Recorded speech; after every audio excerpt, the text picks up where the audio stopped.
Now here's the 4 major lessons in life to learn. Number 1, learn how to handle the winters. It's a fact of life. Winters follow the falls, the harvest. And pray tell how often? 6,000 years that we know of, recorded history. Winter comes after fall. Night comes after day. Difficulty follows opportunity.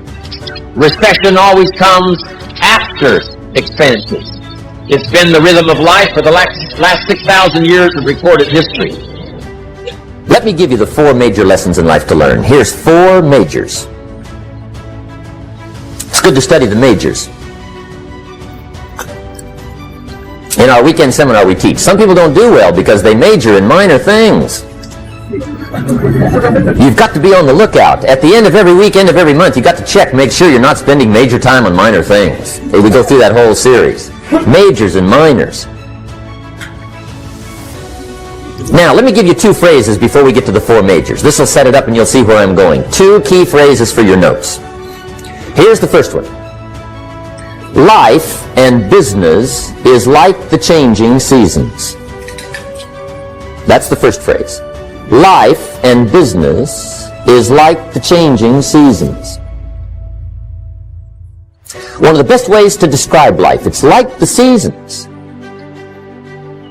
Frank Sinatra sings, life is like seasons. Now here's the second phrase. Very important. You cannot change the seasons, but you can change yourself.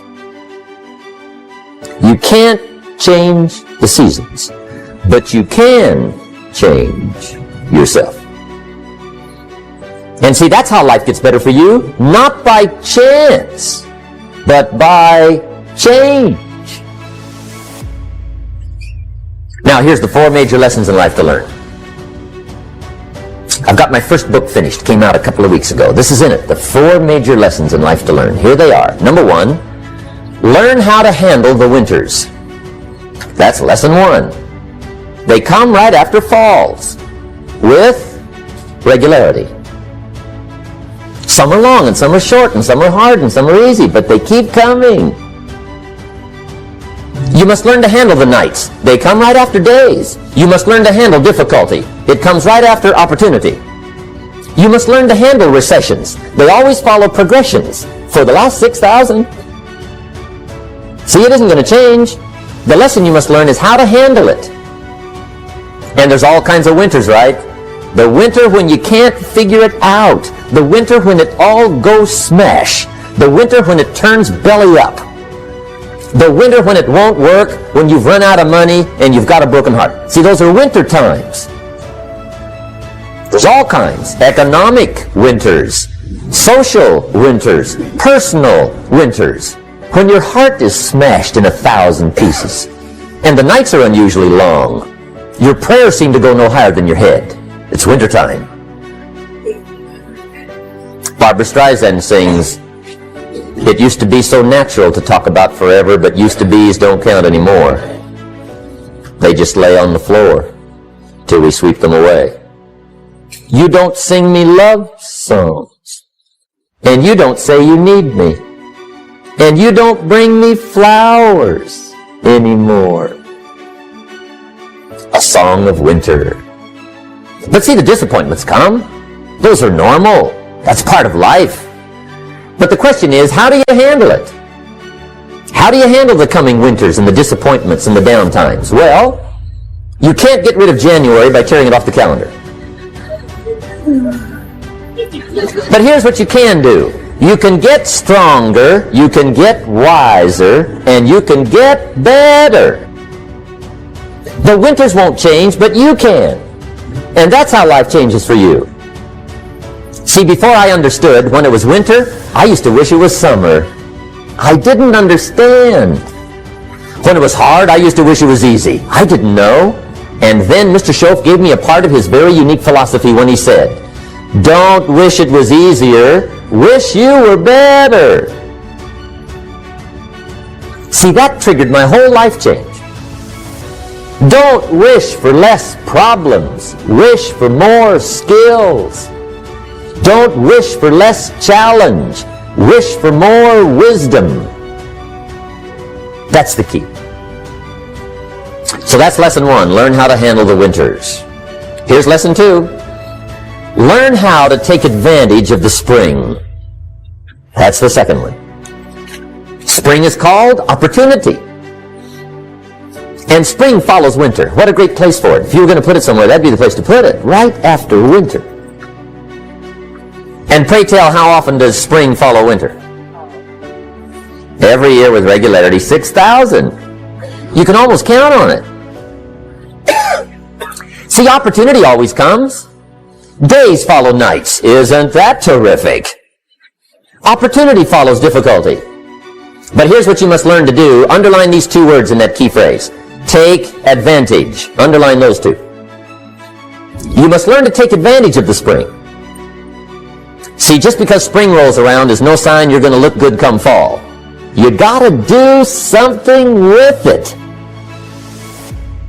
In fact, you have to get good at one of 2 things in life. Planting in the spring or begging in the fall. Or get somebody to do it for you. See, those are about the only alternatives. Now here's what else you must do. Take advantage of the springs quickly, because there's only a few. Just a handful of springs have been handed to each of us. They don't come forever. Life is fairly brief. So you got to read every book you can get your hands on what to do with your springs while they're here. And take advantage, they soon run out. The Beatles wrote, "Life is so short." And for John Lennon, it was extra short. But life is brief. Elton John sings, "She lived her life like a candle in the wind." It's brief. So whatever you're going to do with your life, you got to get at it. Don't just let the springs pass. Here's the 3rd major lesson in life to learn. Learn how to protect your crops all summer. You got to take care of what you start. Sure enough, as soon as you've planted your garden in the spring, the busy bugs and the noxious weeds are out to take it. And here's the next bit of truth. They will take it unless you prevent it. And that's the 3rd major skill to learn. You've got to learn to prevent the intruder from taking all the good you start. It's one of the challenges. Here's 2 key phrases under number 3. First one, all good will be attacked. On this planet. Maybe not the next one we get to, but on this one, all good will be attacked. Every garden will be invaded. Not to think so is naive. And here's the second phrase. All values must be defended. Political values, social values, community values, family values, marriage values, friendship values, business values. Every garden must be tended all summer. 3rd major lesson. Now here's number 4. 4th major lesson in life to learn. Learn how to reap in the fall without complaint. Learn to reap come harvest time without complaint. Take full responsibility for what happens to you. It's one of the highest forms of human maturity, accepting full responsibility. It's the day you know you've passed from childhood to adulthood, the day you accept full responsibility.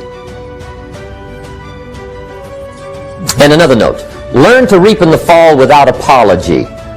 Without apology if you do well, and without complaint if you don't. That's maturity. I used to have that long list of reasons why I wasn't doing well. To explain. You got to explain, right? Otherwise you're going to look bad. I used to have this funny list called Reasons for Not Looking Good.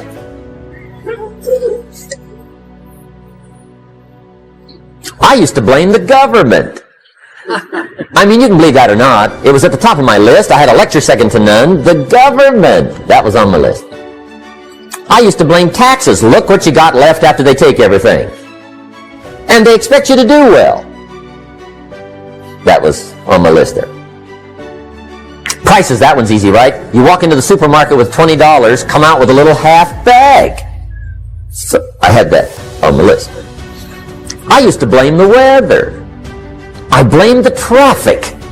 I used to blame my car. I blamed the manufacturers. I used to blame the company.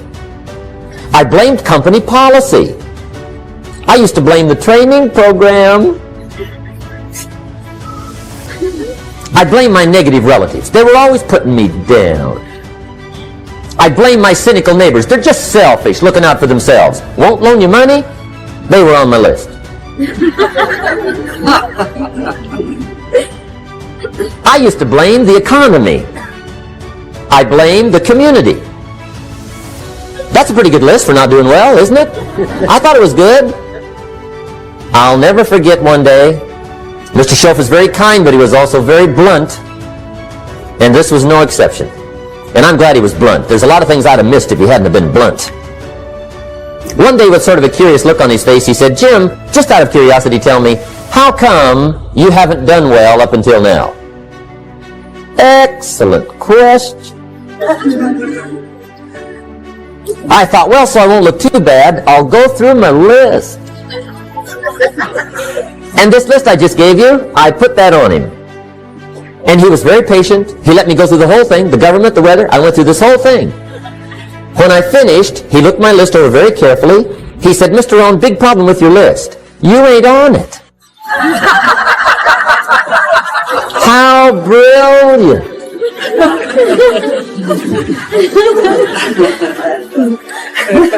When I went to work for him a few months later, I learned very quickly to tear up my list, reasons for not doing well, and I threw it away. And I got me a fresh piece of paper. And I put one word on it. Me.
die.